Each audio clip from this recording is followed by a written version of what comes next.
Mark సువార్త 15వ అధ్యాయము. ఉదయం కాగానే ప్రధాన యాజకులను, పెద్దలను, శాస్త్రులను, మహాసభ వారందరూ కలిసి ఆలోచన చేసి యేసును బంధించి తీసుకొని పోయి పిలాతునకు అప్పగించిరి. పిలాతు, యూదుల రాజువు నీవేనా అని ఆయన్ను అడుగగా, ఆయన నీవన్నట్టే అని అతనితో చెప్పెను.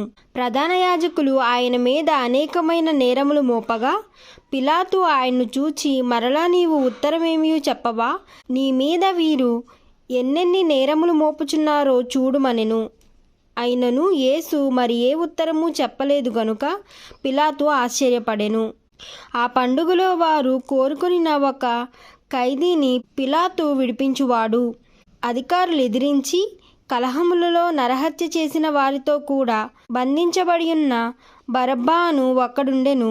జనులు గుంపుగా కూడి వచ్చి అతడు అది వరకు తమకు చేయుచూ వచ్చిన ప్రకారము చేయవలెనని అడుగగా, ప్రధాన యాజకులు అసూయ చేత యేసును అప్పగించిరని పిలాతు తెలుసుకొని, నేను యూదుల రాజును మీకు విడుదల చేయగోరుచున్నారా అని అడిగెను.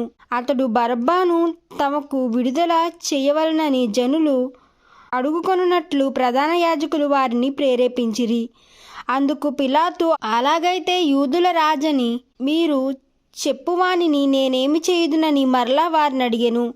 వారు వాణ్ణి సిలువ వేయమని మరలా కేకలు వేసిరి. అందుకు పిలాతు, ఎందుకు అతడే చెడ్డ కార్యము చేసెనని వారిని అడుగగా, వారు వాణ్ణి సిలువ వేయమని మరి ఎక్కువగా కేకలు వేసిరి.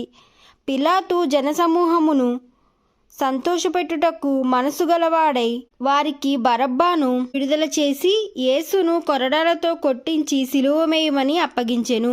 అంతటా సైనికులు ఆయనను ప్రేతోర్యమను అధికార మందిరములోనికి తీసుకొని పోయి సైనికులందరినీ సమకూర్చిన తరువాత ఆయనకు ఊదారంగు వస్త్రము తొడిగించి ముండ్ల కిరీటమును ఆయన తల మీద పెట్టి, యూదుల రాజా నీకు శుభమని చెప్పి ఆయనకు వందనములు చెప్పసాగిరి.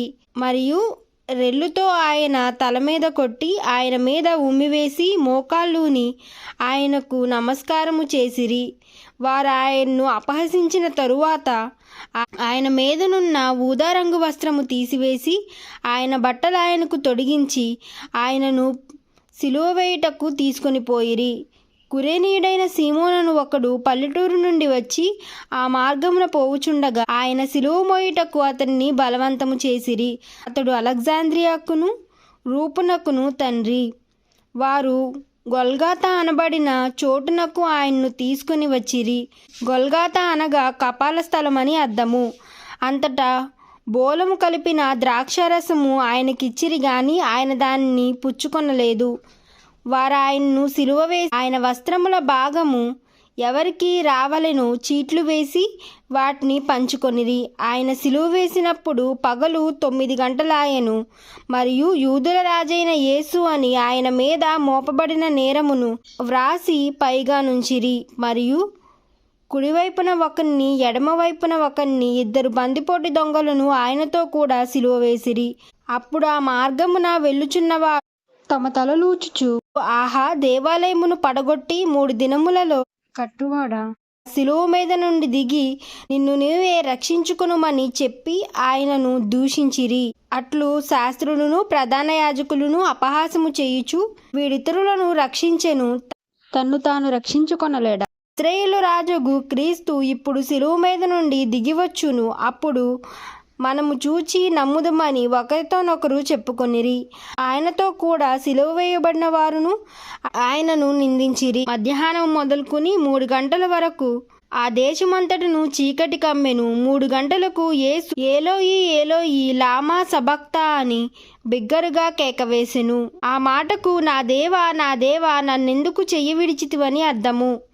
దగ్గర నిలిచి ఉన్న వారిలో కొందరు ఆ మాటలు విని, అదిగో ఏలియాని పిలుచుచున్నాడనిరి. ఒకడు పరిగెత్తుకుని పోయి ఒక సంచి చిరకాలో ముంచి రెల్లున తగిలించి ఆయనకు త్రాగనిచ్చి, ఏలియా వీనిని దింపవచ్చునేమో చూతుమనెను. అంతటా యేసు గొప్ప కేక వేసి ప్రాణము విడిచెను. అప్పుడు దేవాలయపు తెర పైనుండి క్రింది వరకు 2గా చినిగెను.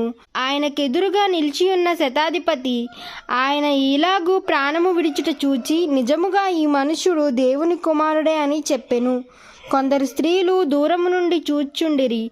వారిలో మగ్దలేని మరియయు, చిన్న యాకోబు, యోసే అనువారి తల్లి అయిన మరియయు, సలోమియు ఉండిరి. ఆయన గలిలయలో ఉన్నప్పుడు వీరు ఆయన్ను వెంబడించి ఆయనకు పరిచారము చేసిన వారు.